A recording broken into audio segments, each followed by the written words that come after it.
welcome, ladies and gentlemen. Like just gets longer and longer. I was trying to shake it up for one day, Okay.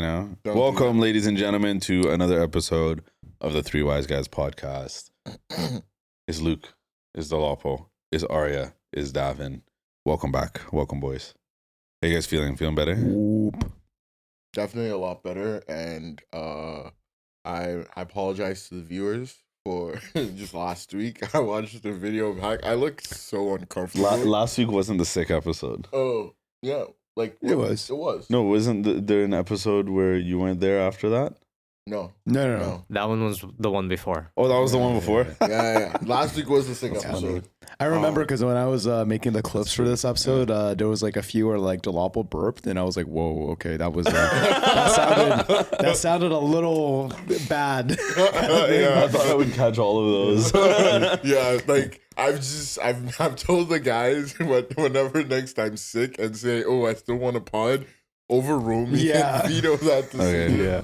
I look extremely uncomfortable, so apologize for the viewing experience. I'm much better now. And thank you guys for carrying the episode as well. No problem. Yeah, I just want to make it clear. I gave you like 5 chances. You did. to not. I followed you. I was like, "Are you sure?" He did. I was like, "Dude, it's just sitting down and talking. Like, that'll be fine." I was not fine. Yeah, that was the Morgan Freeman. Like, he was indeed not fine. Oh man, It was at this moment he knew he effed up. Yeah, but other than that, got better, and the week was good. What about you, Luke? Good. Feeling obviously a lot better. Not sick anymore, but the week was good. All right. I feel great. I feel fantastic. This is a busy week, but it was a good week. So Yeah. I'm glad we're here. Apparently you watched the Raptors lose yesterday. How was that experience? I did. It was, dude, the Raptors losing is, well, I mean, as far as commonplace. I was going to say, like, an experience seems so unique, you know? An experience seems so, fresh and new. No, this is kind of what we've been dealing with for a little while here. It was funny. I actually didn't recognize pretty much 95% of the players on the court at any given moment. I didn't recognize. I didn't know that Chris Middleton plays for the Wizards now. Wait. Oh. Yeah. What? Oh, they traded him for Kyle Kuzma? Yeah. I didn't know that. So it's like Chris Middleton and Jordan Poole. I saw Jordan Poole play. Oh, wow.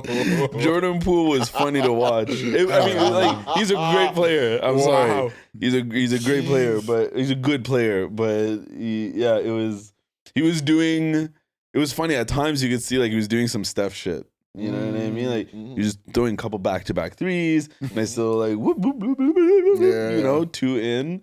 It's never gonna be Steph, but never. Yeah, no. I get it. You know what I mean? But like you can clearly tell he played with him. Yeah, I think that was the thing. Good for Larry Tannenbaum. This is for you. Please fix our team. Like, dude, you know what I mean? We lost to the Wizards, for God's sake. Like, come on. And you know what? I'll give the Wizards a little bit of respect because actually, nobody really played well that game. I was going to say, why are you giving the Wizards respect? Because I was going to say, they played a good game. They deserved the win. But I don't think either team really played that well. No. There was like a couple stretches where nobody was making buckets. It was really tough to watch. And then in the last play of the game, we were down. I showed you guys the video of this. Yeah. I have a video. It's so cool. Maybe I can send it to Davin. You can put it up on the screen. But one of our players, again, have no idea who he is, right? We're down by 1 point, inbounds, and I'm videotaping this whole thing. Inbounds, he does a little something up at the 3-point line. He gets around a defender, gets around another one. Cross him the fuck over. He ends up putting a one-handed layup in, bounces off the backboard, hits the rim, goes in. The whole stadium goes nuts.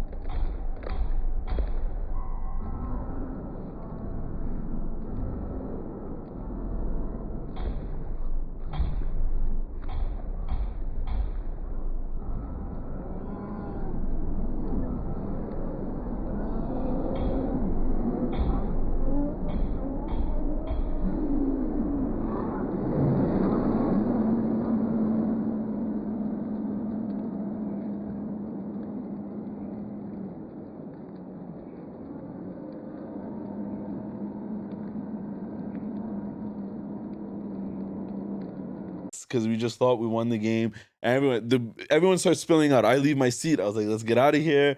Going down the stairs. And then before I exit that little tunnel to go outside, there's an announcement on the board. It's like, after official review, it has been determined that the ball did not leave the player's hand before the shot clock went off, or before the end of the quarter buzzer went off. Therefore, it is not a good basket. There is no time left on the clock, and Toronto loses to Washington. Everybody was Classic already like Raptors. on their way out. Fuck that. It was funny. But the video was cool. Yeah, The no, video was yeah. really cool. The slow-mo was cool. But it's absolutely worth shit now. You're right. Well, it comes with the story because you can show it. And Yeah, people are like, yeah. whoa, that's so Whoa, cool you that's so experienced that. cool. Oh, yeah, by the way.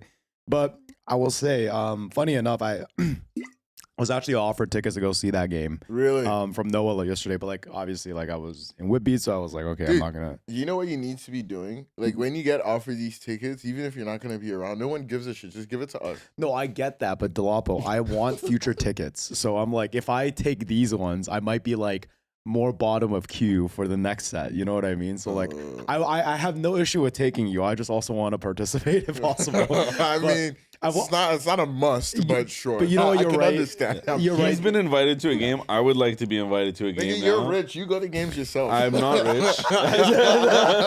These tickets are free. Oh yeah. These tickets are free. Why didn't you invite me? Because I didn't get extra tickets. It was one of Tamia's friends. Look at this. There's just a whole. So it sounds like Arya already has a plug. Like, do you get what I mean? Like, I let got Luke be my one set plug. of free tickets, Yeah. guys. What was I got it? one Yeah. set of free tickets. You were the one that came at me like last year, and you're like, "Oh, you got to get someone in your group that has a championship." So I'm like, "You got to get someone in your group that has free tickets." Okay, well, you know I what? brought you guys along for so many Argos games this year. Okay, whatever. Okay, anyway, we look, paid. You did pay. And a heavy discount. Heavy discount. That's true. By the way, $60 to $40. 40 to 20. This is where it all comes out. 40 to 20. Shout out Argos, Go Argos. CFL Go champions. Argos. CFL champions. Yeah. my sorry, I want to go back to the basketball thing in one sec, but before I forget, my coworker was telling me we should go see a Hamilton Ticats game because they like really fucking like they live it there, and they was telling me the stadium that they play at is in a residential neighborhood. So what happens is all the houses immediately outside of the stadium become giant backyard tailgate parties. Yeah. So, like, it's kind of they- like Buffalo. So I'm like, we should like I would be down to kind of like go and We maybe should go experience when that, the Argos you know? go play. Wait, is in that Hamilton. CFL? Is Yeah, that- okay. the Hamilton Ticats. So we can go when the Argos Yeah. are away and like they go play them, you know? Is this like worker living in Hamilton or? No, he lives in Okay, Toronto. wow. Yeah. Going all the way to Hamilton for a CFL game. That says a lot about Hamilton. I'm I saying, see. like, That says a lot about Hamilton. I don't Well, know what it's- exactly it says, but it says a lot. We're He's the comparing it to diehard Buffalo now. Bills fan, and I was actually I was actually talking to him, and I was like, oh, like, because I was like, oh, you know, like I was telling you, Tom, like one of the partners was saying that one of the things Larry Tannenbaum might be trying to do is bring an NFL team Do it, sir. to Do it, sir. to Toronto. We need NFL in the. I think that would change things Toronto. dramatically. It would like there's a lot of implications there, but my question to him was more so like if that happened, do you think you would now be obligated to be a Toronto fan instead of a Buffalo fan? Absolutely. And you know what he said? He was like, it's tough because I think I might still have to be a Buffalo fan because he's like, I don't like the way the city of Toronto is in terms of sport fandom. Like he's like, he doesn't like the way they treat like the Leafs and like the Raptors, and he feels like it's very like it's kind of like New York in the sense of like there is loyalty, but it's kind of like people just shit on the team and they kind of just jump on the bandwagon when they want. There's no like real loyalty, whatever. Anyway, that was what he shared. I know. Obviously, you guys don't agree. I The think fact the that MLSE ticket sales completely disagree. Yeah, with I whatever think your Toronto buddy is one of said. the most passionate like sports fan bases across every single sport that is. Absolutely. Okay. The fact that there's still Leafs fans in 2025, just the fact that even if there was like 10, I'd say that's pretty loyal, Yeah. considering what that team has put the city through. But we still love the Leafs. Yeah, we You do. know what I mean? And I don't want to completely dismiss your colleague's point because he is right in the sense where not as crazy as New York, but we do shit on our sports teams. Yes. But that's how you inspire greatness. Yeah. Okay, like It's toxic. enough. yeah, It's toxicity. it's very toxic. Yeah. I won't disagree with that. But like, we gotta let them know, hey, like, we're not just here throwing you our money because, like, you know, we're just happy to be here. Yep. We got expectations. Yeah, exactly. We expect championships and excellence out of our team. That's fair. And like, and yeah, like I apologize like nothing for that. And when you do become a champion, you become like fucking household. Like, we raise you up to fucking heights you never imagined. So True. like it comes with both. Yeah. Look at This is Mr. a- this is look a at tr- Mr. Toronto Yeah, Mr. here. Look at Toronto. Look at Mr. Toronto Hey, here. Mr. hey. Toronto, huh? I appreciate excellence. That's all I'm saying. No. From any and every city. You know, I No. I really do Don't hope. make fun of me. Don't make fun of me. I've been waiting for this day, you know? Don't make fun. It We came need out an NFL naturally, team, though. and I think the Lapo could not believe the words as they were coming out, but they were already coming out. So. Fair. I was gonna say, I do really hope, as we were talking about last week, like we get to witness like another Toronto team championship at some point in our Yeah. lives, and Yeah. and I think out of everything, I hope it's the Leafs, because like you were saying, like we are a hockey city, and like to your point, like yeah, like growing up here from like grade 4 onwards, like I don't feel that we're a hockey city, you know, like, and like it could, like I think that would bring like such an energy to the city of Toronto. The Blue Jays have never won the World Series, have they? Yeah, They back have. to back. Yeah. Really? 96, Yeah, 97. in the 90s, Yeah, 96, 97? Something like that. Yeah, we went back to remember. back. It's sometimes 2 year span in the 90s, maybe 94, 95. Yeah, it can't was. I remember it was in the 90s 93, or something like that. 94, I 91, don't remember the 92, exact I don't know. dates. But yeah, no, Yeah. they're a championship organization. Yeah. I'm saying like every single one of Of our our teams. major league teams Our have won. championships, They're yeah. champions in like within the past okay, well except for the Leafs. They can say within the past 20, 30 years. Leafs is like. But the Leafs they're kind of like the Celtics, like, you know, in the they're like the NBA. Knicks and the Lakers. Well, I was gonna say the Celtics like, not because today. like the Celtics won like what 8, 9 championships in like the first Yeah. 5 years, first Yeah. 12 years of the NBA. Fair. And like during the Big Six era, Yeah. like the Leafs like dominated, and now like the Leafs are the franchise with the Yep. most NHL champions. Yeah. Like that's what I No, meant. it's That was a actually comparison. Montreal. It's a Montreal. Oh, Montreal sorry, yeah, it's has the Habs, most, yeah. but like you're right. Like Yeah. either way, like Toronto is very much like Boston. In the yeah, sense yeah, of, in like, that sense, yeah. But the Celtics won recently. Yeah, kinda but, like and that. that's The where Leafs we can win. divert. The That's where Leafs we have a divert. That really ship is good sailing. team. I want everyone to know the Leafs are great. Yeah. Again, Yeah. was shocked to learn that during the Four Nations playoff. It's like, oh wow, a lot of these players are Leafs teams. players. Yeah, loads of Leafs Fall players. apart in the rather. playoffs. This is the Yeah. most frustrating That thing. that was a trip where like we're watching the All Star game, and a few of the recognizable players are Leafs players. Yeah, and I was yeah, like, wow, yeah. I didn't know we really had talents like Yeah, that. Sick. To yeah. be honest, but Anyways, All right, on another side note, well, not side note. Let's pivot now. Ramadan Kareem to all of our Muslim brothers and sisters. Ramadan Mubarak from me. Ramadan Kareem, Ramadan Mubarak. Whatever. Happy Ramadan. Yeah, happy Ramadan. Are there any NBA players that like practice like Kyrie. Yeah. Kyrie?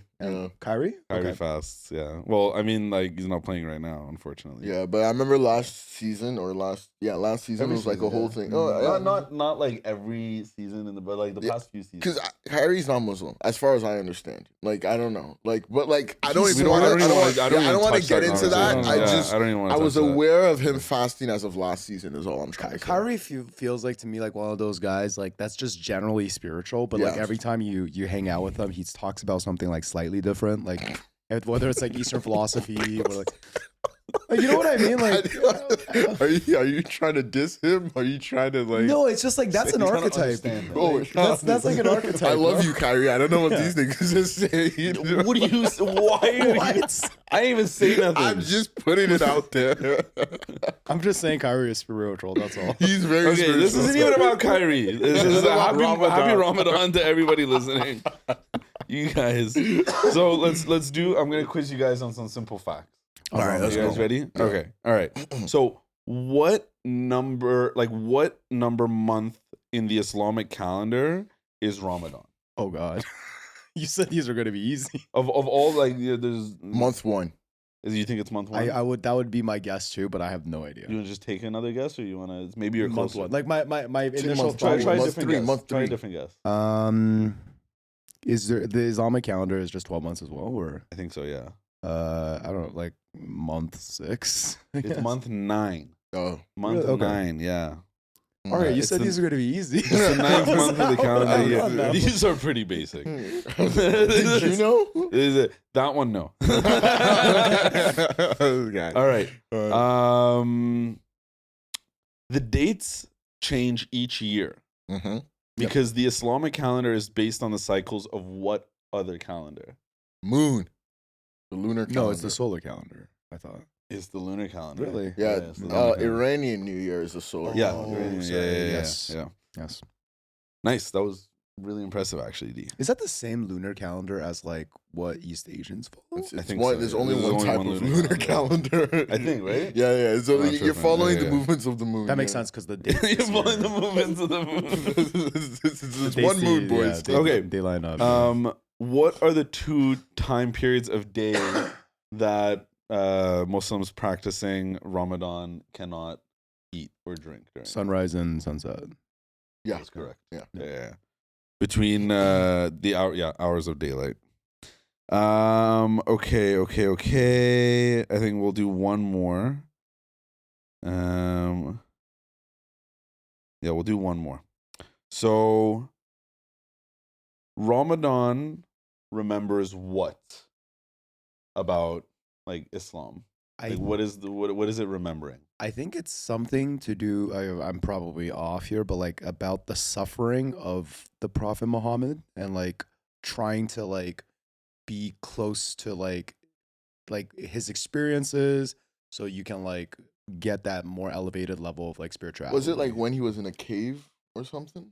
No. I'm No, tripping. not from when he was in a cave. So also like you're right. Yeah, it's a spiritual reflection, you know what I mean, to try and be close to Allah. That's what you do to as part of the action, but specifically Ramadan remembers the month the Quran, the holy book, was first revealed to the Prophet Muhammad. Oh, okay. Yeah. So yeah, definitely way off there. And maybe a little bonus question, what is the big celebration at the end of it called?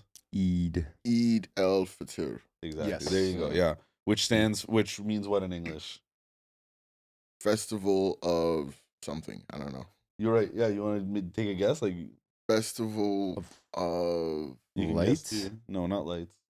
That's Diwali. I don't know, food. No, not food. Well, yeah, actually, kind of. Festival of breaking the fast. Of breaking the fast. That's okay. what it means. Yeah. Well, yeah, good job, guys. You Alright. did honestly relatively well. Yeah, Well, I was just gonna add like I feel like Nigeria. I grew up in Nigeria. For those who don't know, I say it like every other episode. But they were predominantly Muslims, like 50%, and like Ramadan. Because of that, and a lot of our leaders and a lot of people, like 50% of your country is Muslim. Like your country is Muslim a little bit. Yeah, like Ramadan and Eid al-Fitr and like just the festival is kind of like a big deal. Yep. And like like they kill rams at the end of that, and like it's always like just the end of the fast is always a huge celebration, and you're always like I grew up Christian, but it didn't matter. You always go to your friend's house to celebrate, and it was such a moment to come together, and I really really love that, and that was all I associated Ramadan with, the festival at the end with food and like goat and ram, which is awesome, but like Perfectly reasonable. by the yeah, way. as a kid, that's like- all I cared. That's what most people recognize it as. Yeah, but like growing up, I think I've come to really, really appreciate I guess the month, 28, 30 days, whatever, how long it is, of just like, like fasting and like, just being super conscious. And like I've adapted a version of it into like, my personal life. And like even now as an adult, like I have friends who are not religious but spiritual and who have come to not necessarily Muslim, and have come to appreciate like these same things and have taken up, hey, I'm gonna do Ramadan as well. And obviously, I know I've seen the memes where intermittent fasting is not the same as Ramadan fasting. Not even close. And people do that. But like I think just the spirit that it encourages and the spirit of that festival and that movement, I think it's worth celebration. And so, shout out to my Muslim brothers. You guys are inspiring so many people, and love and light to everyone involved.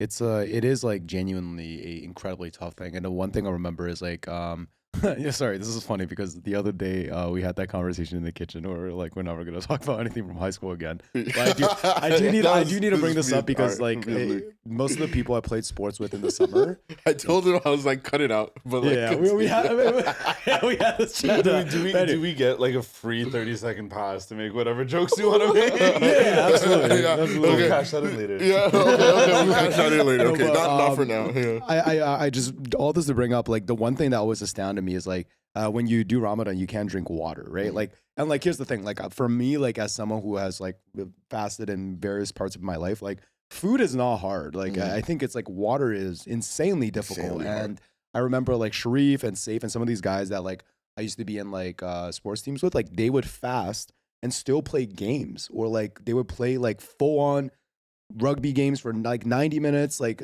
Safe would still go to wrestling practice like at like Toronto top team and stuff, like this whole time like no water. Like that was the thing that was so shocking to me, Mhm. right? Like imagine like you go your entire day without water, and then near the end before you have to break your fast, now you have to go through like 60 minutes to an hour, like 60 minutes sorry to 2 hours of like grueling like physical exercise, and you can't drink water the whole time. That's actually nuts. So I mean, like again, the discipline there, like earlier you were like it's not the same as intermittent fasting, and like to me like it's not even close, 'cause Not of even. that specific element. But Ramadan also has one of my favorite memes of all time, where it's that spiritual leader and then the guy's calling and he's like sir, so what if a shawarma accidentally fell into my mouth today, and also 3 liters of water, and also a piece of apple?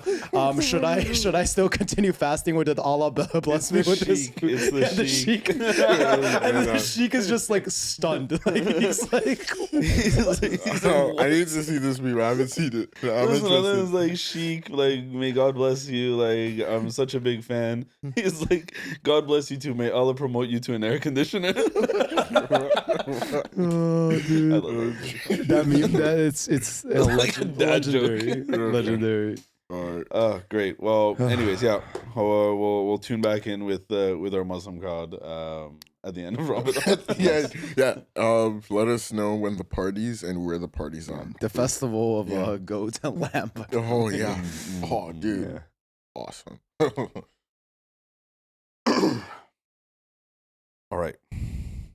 I can't remember what we were going to talk about. That was so smooth, yeah. I know. Yeah, I actually can't remember what we were going to talk about next. Yeah, We had a whole list of things. we did. I think we wanted to touch on the viral Zelensky Trump right. interaction from the White House. It was Never in our lives has political theater been so like engaging. Interesting. the fact that you interesting. call it political theater. Yeah. Like it's actually just theater at this point. Yeah, dude, it was awesome. It was an incredible display of just nothing. I think. A comedian and the reality TV show. Yeah. Okay, Actually, they're both entertainers. they're both entertainers. Yeah. And I guess for context to some of our viewers, sorry, excuse me, I need to stop burping on mic. camera. And mic. Like you took a pause, you made everyone pay attention to it, and then you said excuse me. I can hear everything. I'm the one who goes and enhances this on the back end. Don't after. like fix my burps, guys. Please.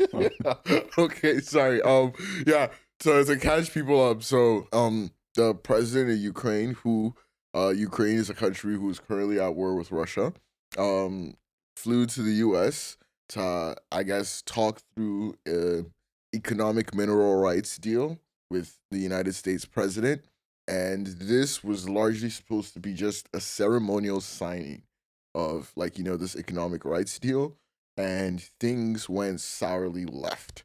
And so, as far as we know, and was Zelensky, the president of Ukraine, went to the White House, and there was a press conference that I believe was supposed to happen ahead of the signing to kind of just talk through the U.S.'s relationship with the Ukraine now, with the new president there, and kind of like, I guess, answer questions on the economic deal, a peace deal, and kind of like the outlook on the war, specifically like towards ending the war, because you can't do economics, like, or like, get into a deal with a country that's at war. And so that was essentially what this visit was supposed to be about. That's what this press conference was supposed to be about until things went left on live TV, which was just awesome. Like, to watch as a bystander, but obviously devastating for the people of Ukraine and for everybody else affected by the war, people in Europe and all of that. But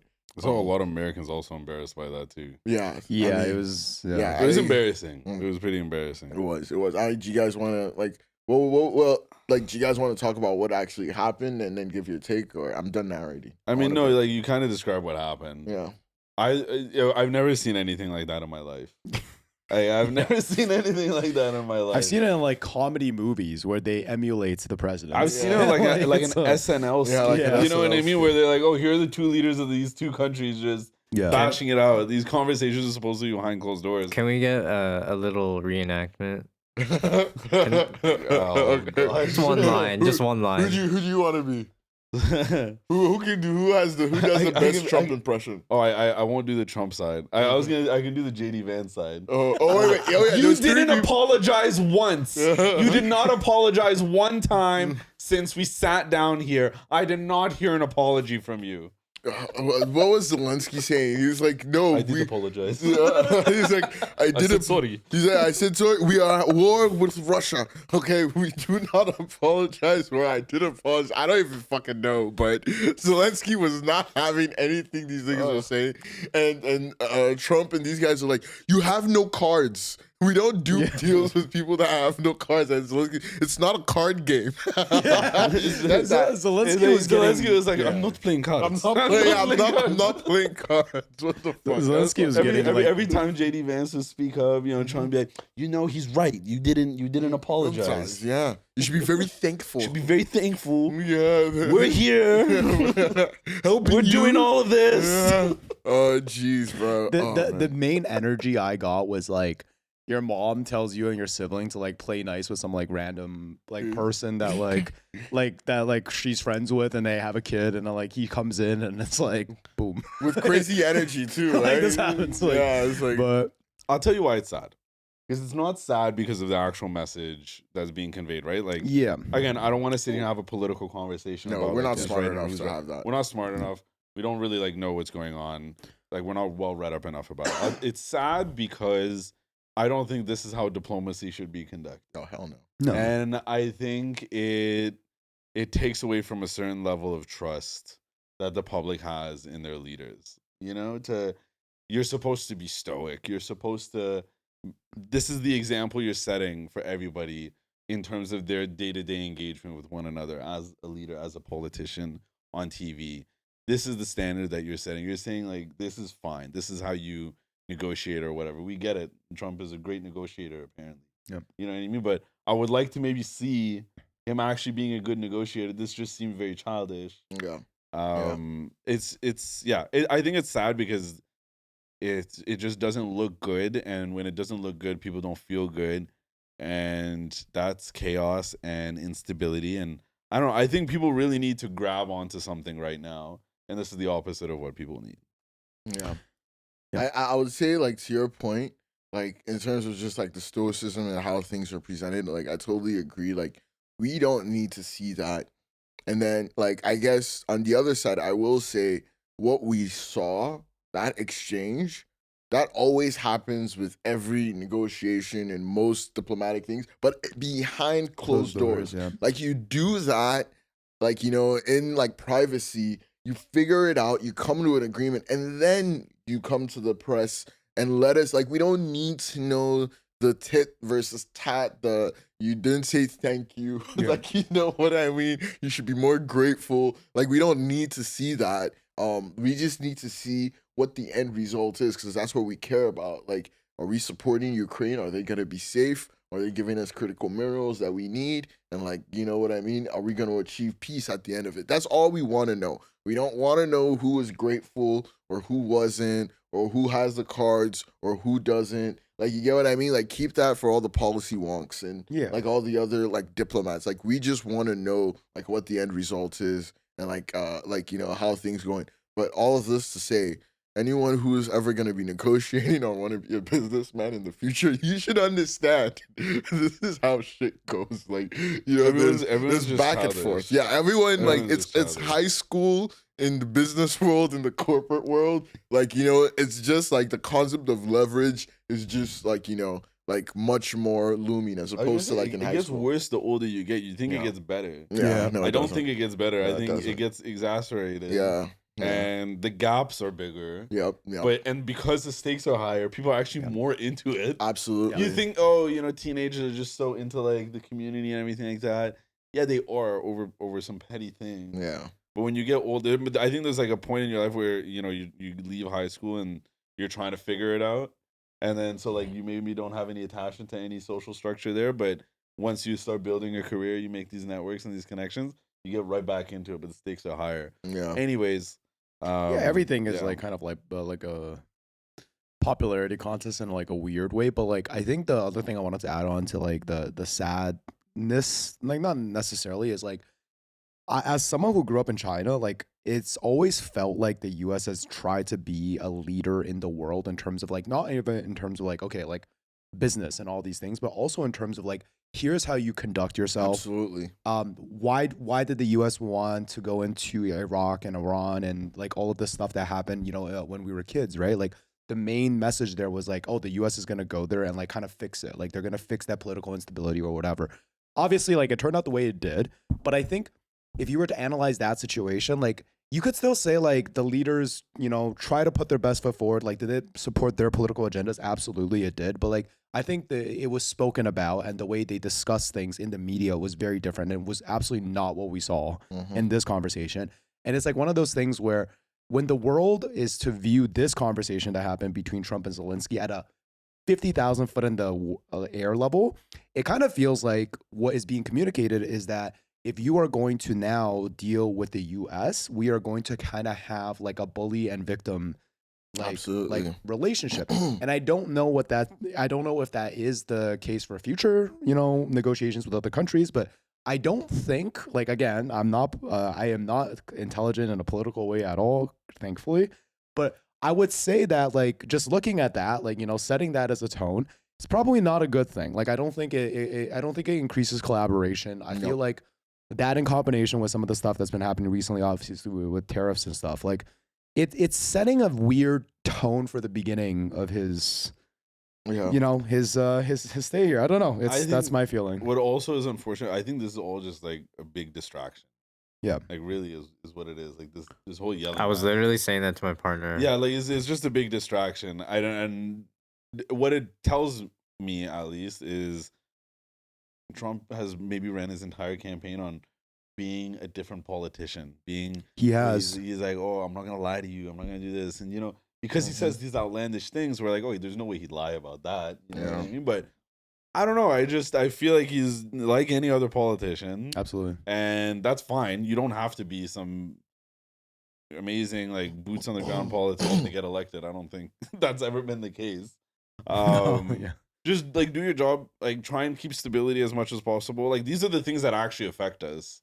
You know what I mean? Whether or not like you're actually honest, I don't think that matters. Like we've survived for this long. I know that's kind of sucks to say about a politician, but I mean, at this point from politicians, I want stability more than anything else. I think because that's really like what my life runs on. You know? Yeah. No, none of this like posturing bullshit. Yeah, you need stability, like to be able to like be productive and to be able to invest and to be able to like contribute, like, you know what I mean, meaningfully to society. So like ultimately, I totally agree with you. That is what we want from our leaders. We want a steady hand and clear directions and like in terms of where we're going. No emotional melodrama on television. Please. Yeah, makes for great entertainment, but not like good leadership. That's what he is. Country. He's an entertainer. Yeah, you know. And I wanted to. He's good at it. I mean, that's what got him there. But I did want to kind of double click on one of the things that Luke said in terms of just looking at that Trump-Zelensky negotiation from a 50,000 foot view in terms of just like the U.S. Or Trump. Let's just say Trump positioning the U.S. into like a bully victim, like, you know, like at least relations with Trump and the United States is going to be like the United States understands that they are the big dog, been the big dog for the last 150 years, and seems like now they're choosing to flex that muscle Yep. on everybody. And you were saying you don't know if it's gonna inform negotiations with other countries. Well, like we do now. Like he's doing that to Canada right now. Yes. Like yeah. we are being flexed on mightily. They started the tariffs, they paused them again, but the threat of tariffs is it has us in a frenzy. It has this country in a frenzy. Absolutely, I yeah. mean, I know it's not affecting our businesses, thankfully, like the most, like on our day to day. But I was having conversations with someone that I partner with in the U.S. and he was trying to do some work with the Canadian government, apparently $1 million worth of contracts, and he was like, they just let him know last week everything's paused indefinitely, and he's like, hey, this is my bottom line. Like, This is your livelihood. yeah, he's like, what's going on over there in Canada? I was like, well, all I Tell know us. is, I was like, all I know is, he's like, I have no affiliation with that guy. Speaking about Trump, but I was just like, all I know is Ontario has canceled all contracts with U.S. service providers, and I don't imagine like the federal government is trying to do any work with anybody in like in the US like anytime soon. Like at least, and I was telling him it's not just until tariffs are over, it's until the threat of tariffs are gone too. Yeah. And I remember me and you were having that conversation where I was like, it's not just like when the tariffs are implemented, it's the threat of tariffs being implemented that already begins to move markets and affects the decisions that people in capital allocators and people in boardrooms, you got me? Maybe not the everyday people, the workers, because we're workers, we haven't felt it, but the people, the CEOs of companies and the people that give out like, investments and sign policies to give tax credits and stuff like that. They operate on the threat of tariffs. Like, you know what I mean? Trying to anticipate what tariffs will do. And, that was just an example. But on a brighter side, as Canadians or a permanent resident, hopefully a Canadian, and other Canadians who I imagine are our main audience, I think this presents a golden opportunity. There's an article that I will share. We will share. Shout out Davin for please making sure we do share it. That came out, I believe, on Valentine's Day by Peter Terzakian. He's, I believe, the chief economics for Arc Energy, and there's a fortune to be made in Canada if only we'd seize the opportunity. And that's the name of the article. And at least me, my girlfriend was telling me yesterday, she was like, yeah, you're very much an abundance mindset guy. Like, like a techno optimist. And I'm like, yes, because I just feel like that's the winning mindset. And even though like things are tough and we truly, like Arya said, like stability is what we want from our leaders. And right now, for being completely honest, Trump has thrown stability out the window. We haven't really had that for like, what, 8 years? Yeah. Like, it's like with COVID and coming out of COVID and like things like it's not been the most stable political environment. And so that does make things tougher. But like just on an optimistic side, I just think as Canadian, like young people, aspiring entrepreneurs, current entrepreneurs, current business owners, current service providers, and people that take on service, Canadian consumers, I think there's a huge opportunity with this over the next the medium term, short to medium term. We have a new government coming in, and hopefully we elect a government that prioritizes this, like liberal or conservative. Like I don't like like it's more about like what do they call it? Like your mandate, your platform. What are you actually gonna do? Like what are you actually gonna do? All of this to say like there's a fortune to be made, and we can go into more details about that. But kind of just wanted to pivot the conversation to that as Canadians, and what do you guys see as the opportunity here, given the I guess threat of tariff or the tariff arrangement that we have? First of all, like there was a lot there, and I feel like there's sub points in that whole like spiel is a full discussion, if that makes sense. But I think the main things I wanted to point out is one. There was a tone in the beginning because I wasn't part of that episode where you guys talked about tariffs, but like I just wanted to communicate this. there was a tone when tariffs were first being discussed when like Trump wasn't even like wasn't elected yet. Yep. And the main, I feel like, sentiment from Canadians was just like whatever. You know what I mean? And then even when they were first implemented, it was kind of like whatever. Mhm. But I think this past month, it wasn't like the beginning of the economic impact started to be felt. And what it highlighted to me was like a few things. Like one, like the idea that Canadians are just less productive than Americans, not necessarily because of like work input, but because of things like education, technology, investment, infrastructure, etc.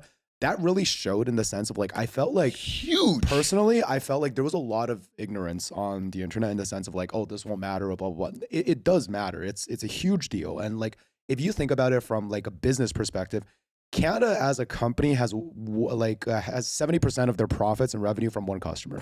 And any business that's set up like that is in dire straits. Like that's a terrible position to be in. Great companies that have been in this position in the past have failed because specifically of this. Like you never want 70% of your business. You never want even 50% of your business to come from one client, right? Like that's a really dangerous spot to be in. And what Trump essentially showed, whether he's right or not. And I remember I talked to my girlfriend about this before he was elected. I was like, I don't necessarily think Trump will be good for Canada, but I think if I was American, I probably would want him to win. You know what I mean? And it's become very clear he's not great for Canada at all. But yeah, Some like are it's arguing his value to the U.S. as well. and yes, fair enough. But I think it's To just be one of seen, those yeah. things. It's very, very evident that this became a thing. And the other thing I wanted to say that I'm personally a little bit sad about was like a little bit of the lack of push from Canadians kind of showed in the past month. I think it was very telling because I am like, obviously we all work in like kind of like client facing roles. So we deal with lots of business owners. We talk to business owners. We talk to like, let's say the decision makers that are here in Ontario and in Canada, right? Yep. I do think like within our network, we know lots of people from a variety of different industries. Like you deal with a lot more tech companies. I deal with a lot of service companies. I deal with, restaurant suppliers, things like that. These are things that like Retailers. exactly. Right, Aria, DC, like, tons of retailers, e-commerce and I have companies. something to say about that too. Right? Mhm. Like, so we deal with tons of the decision makers, let's say, in this community. And what I've generally felt was like, when this threat was first put on the table, it was like, we need to start establishing new supply chains. We need to change things. We should be looking at, like, for example, my HVAC clients and my kitchen supply clients were looking at, like, let's look into like which brands have parts that were coming from the US and et cetera to determine new profit margins estimate. But guess what? The moment Trump rolled back those tariffs, all of those, most of those conversations, I felt like disappeared. And I was like, that I don't think is a good thing at all. Like the fact that we've already recognized, like, yo, this is a big problem, Risk. Yeah. right? Like huge risk. But then, and then the beginning of the action started to be taken. And then Trump was like, oh yeah, actually, you know what? Like not until April 2nd or whatever, right? It's like, but dude, that's soon. Like that's 2 weeks away. Like fuck. The fact that you remember our conversation was about like, oh, we as people on the ground, we don't we haven't felt the impact yet. Yep. Yeah. And I think this illustrates that, right? Where it's like, if you just pull it back, yeah, sure, you draw a headline or something from the original moment that it was there, but if it's not in place for long enough, there's no one's learning a lesson, no one's taking anything away. They're just gonna revert back to what they normally do, not because of anything other than that's just what people do. Yeah. Yeah, but yeah, We're just like, oh, we're okay now. Okay, let's just back to status quo. You're right. I don't mean to shit on Stability. like, Canadian, Let's say productivity. No, I'm saying this is what specifically. people do. Yes, this is you're what right. people in general do. This is more so human. Stability is what we want. Yeah, human nature and all of Yeah. that. But I think like we should be thinking about these sure. things. Yeah, Like we I should. think Yeah. this conversation is saying what you're highlighting is horrible. It's bad. Like it's not good. For Like, us specifically, as Yeah. Canadians, because As we are in Canadians, this situation. that where- mentality is like we gotta wake up. Yeah. We've got to wake up. And Like you know. so I remember when tariffs were first announced, one of the things we were talking about was this idea of Canada made, right? And sure, like websites started to be created, and like a lot of these aggregators already existed where it's like, okay, you can get chicken from these places, and you can get, there's Canadian sodas, there's Canadian alcohol brands. But what wasn't discussed was like, where are the Canadian data centers or data providers? Where are the Canadian CRMs? Are they good? They're not. Like, you know what I mean? It's like, those were the things. And like, when we were talking about like, okay, the US is now like really gatekeeping things. This kind of illustrated to me the US has always gatekept things. Like, you know what we were talking about in terms of like, when the U.S. gives you something, really what they're doing is they're allowing you now To to use buy it. a certain Yeah, thing, right? That's Like what it is. that, like I've always kind of known that, but this is like such a strong illustration of like, dude, like like even and Canada is in a better shape than other countries, right? Like Absolutely. we're just now feeling like some of these other countries probably have felt for like years, but it's like, Absolutely. dude, like we do not have like vertical integration here. We don't have a lot of stuff, and for some reason, we're also one of the most resource like rich countries in the world. Yeah. So it's a weird combination of things, right? Like To answer your original question, D, the value here is in the blank canvas, right? I think few countries really have opportunity to actually take advantage of a plane and resources to build infrastructure, relationships to make that happen too, right? Excuse me. I think it's hard because now you have to go build all these international relationships and frame them from a different point of view. Yep. It'll make some enemies. Not everyone's being squeezed by the U.S., but eventually it will happen. It's a serious battle. This is like a diplomatic, strategic initiative. This is probably like what's happening right now is probably some of the most difficult work a lot of these politicians I've ever done. and these political strategists have ever done in their lives. Absolutely. This is You're like this is the absolutely right. culminating work of their entire career Yep. happening in like this next few years. Yeah. So I'm really curious to see what comes up because I mean when people's backs are against the wall, they get creative in tight spaces. Now imagine you don't have the restriction of a tight space. Yeah.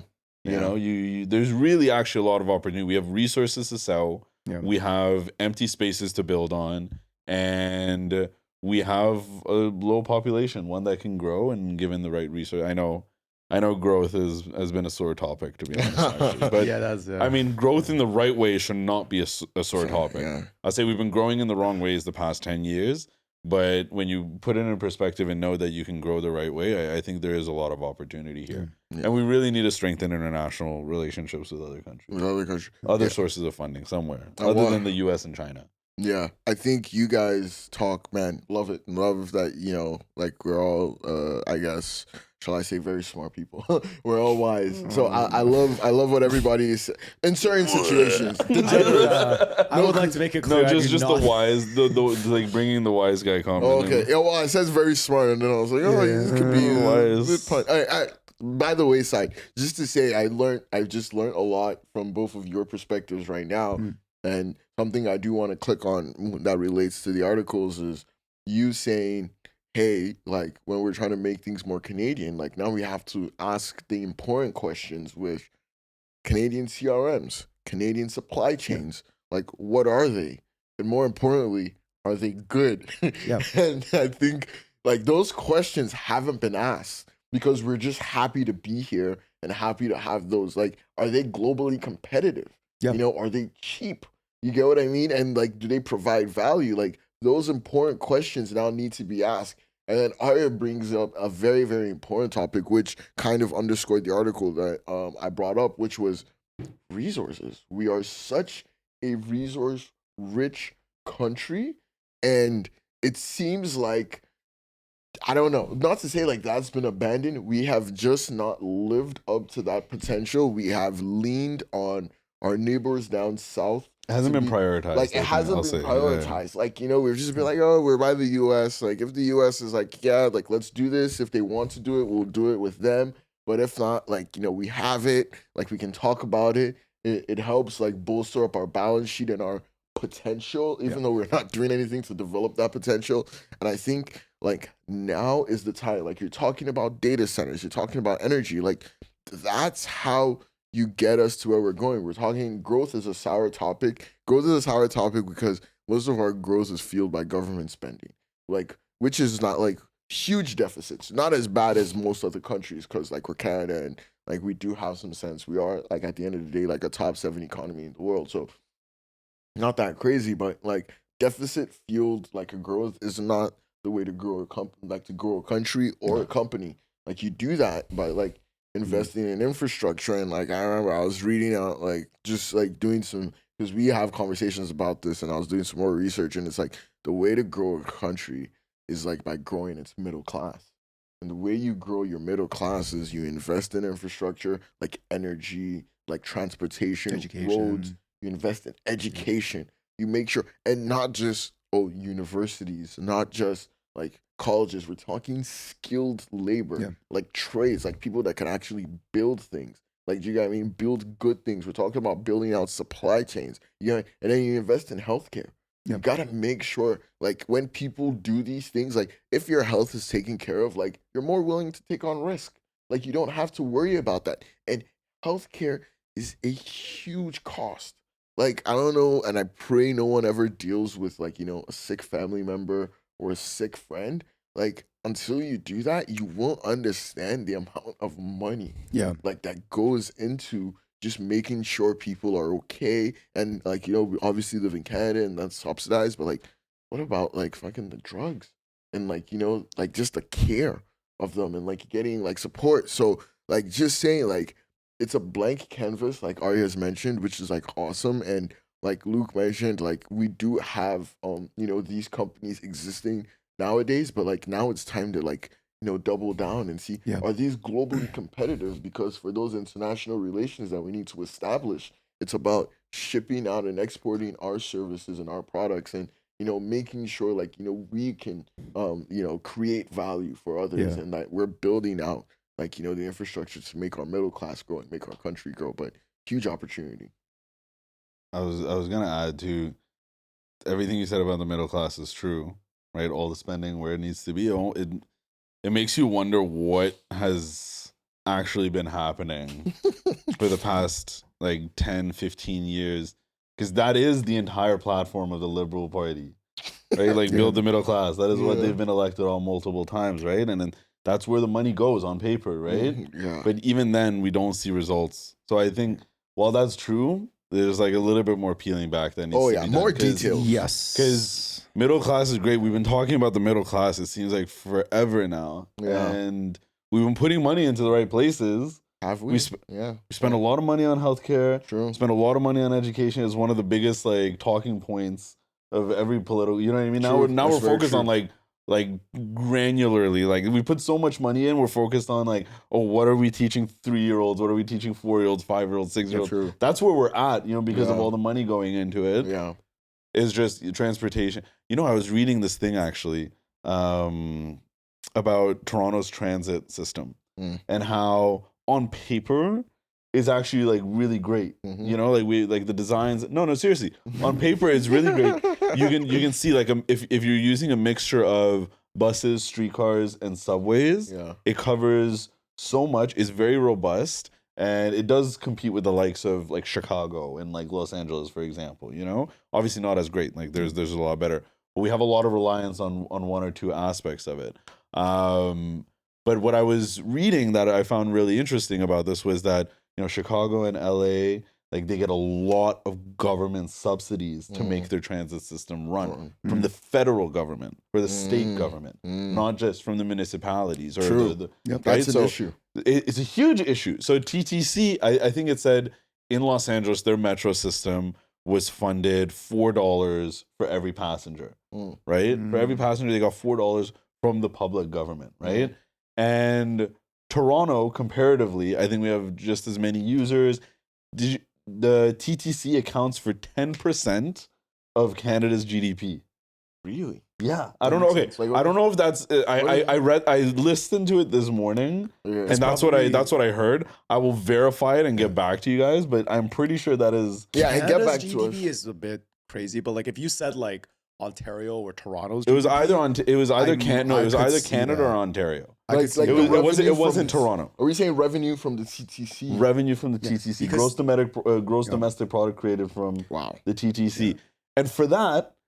The per passenger, the TTC gets funded 90 cents compared to Los Angeles's $4. That's insane. I think like there's a couple of things I wanted to kind of like just quickly touch on before the end. Like one of those is like, I think a lot of the tonality that has been brought up in the face of these tariffs is like, oh, the big bad US. But I want to make it clear, at least my stance, and I think our stance is this on this podcast, is like, it is not the US, it is Canada's fault for us getting in this situation. We have just as much to play. Yes. But before I go into the Canada thing, I do want to take a step back and say, from an economics perspective, this whole thing from Trump, in my opinion, does make no sense. It's a very super, what's it called? Like popular economics exercise. Like that. If anyone ever took economics in university, they would have done this. Is the idea that let's say there's two countries and there's only two total products. If country A is better at producing both products, even if they're better at producing both products, it's still more beneficial as a net for them to only produce one of those two and have the other country, even though they're less efficient at it, produce the other product because the net total output is always more, right? So from an economics perspective, at least in traditional on paper economics, I don't think this makes sense. But I think at the end of the day, to you guys' point, it's all about the investment that the Canadian government and us as Canadians have done. Like it's about the efficiency of these investments. Like we know so closely the frustrations of entrepreneurs in Canada. It's like they're almost begging these guys to fucking leave. Like, you know what I mean? It's like you're so horrible. And it's like there's a lot of pieces here, right? Like yes, we have great investments in so many things, but there's so much red tape around innovation. Like we have conversations all the time. I think I've shared this on the podcast, but you know, like me and one of my friends, we do like a couple startups in like the health tech space, right?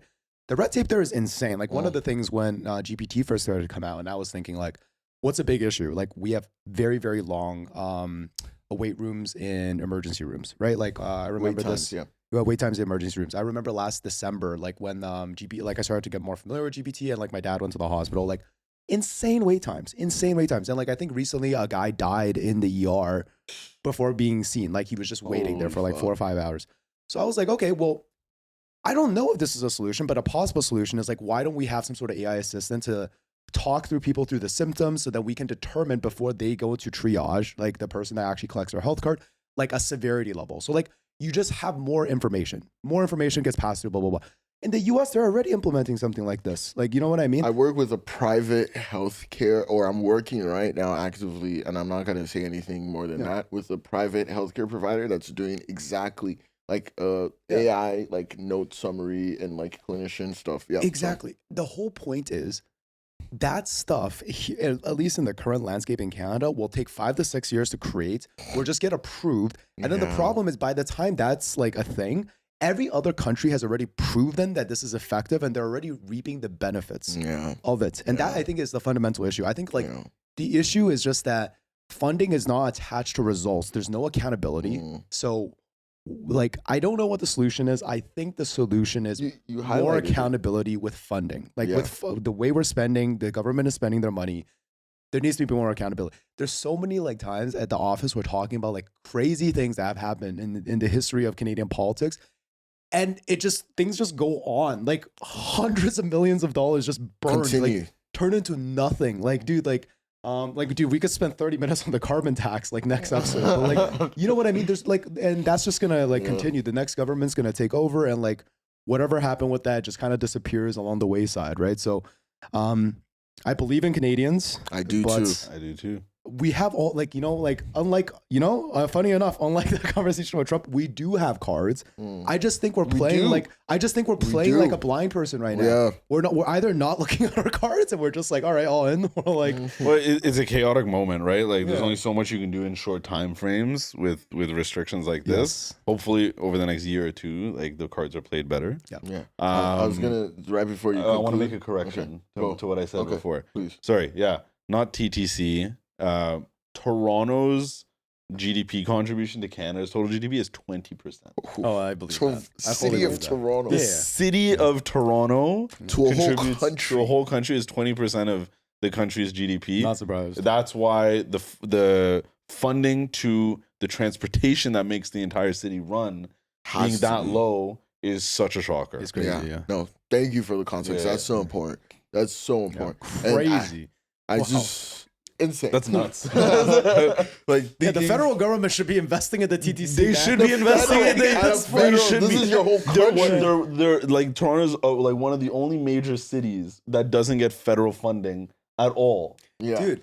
If like I know like okay like it gets tiring, but everyone's like, oh, why the fuck is like Toronto? That might just have to be the solution, though. The solution might just be we have to make it way easier for everyone to go to Toronto. Like, we need to build these high-speed railways between Toronto and Ottawa and like I saw Kingston and Hamilton and all this shit. Like, I don't know. Like why are we fighting It's against who we it's are? compounding growth. You have this one city, just let. It's actually more so about connecting the growth of Toronto to the rest of Canada. Yeah, no, Right, absolutely. like piggybacking on this growth, like it's Spreading it. growing. Yeah. Just go all in, and when you connect other things, it should connect. The solution is Hazel, the ex-mayor of Mississauga. That is the solution. She's unfortunately passed away. Well, Oh. it's Hazel over. McCallion. Wait, she passed away, right? Yeah, I think she did. What She I was did? gonna say is, Luke, the reason, like, and you mentioned this in terms of solutions as we conclude, like the accountability and the investment efficiency, like it needs to be prioritized because that's why we're against, you know what I mean? Like people like Trudeau announcing $8 billion on high speed because we're like, what do you mean? Like the fucking all the other investments that you've done, like they've got fucked within like 3 years. Like you know what I mean? Like nothing's working. Why are you throwing money? Like if it's not gonna work? So we need the accountability. We need the efficiency. And the other thing that I think you highlighted, like very slightly, and I want to double click on is red tape. Cut down the red tape.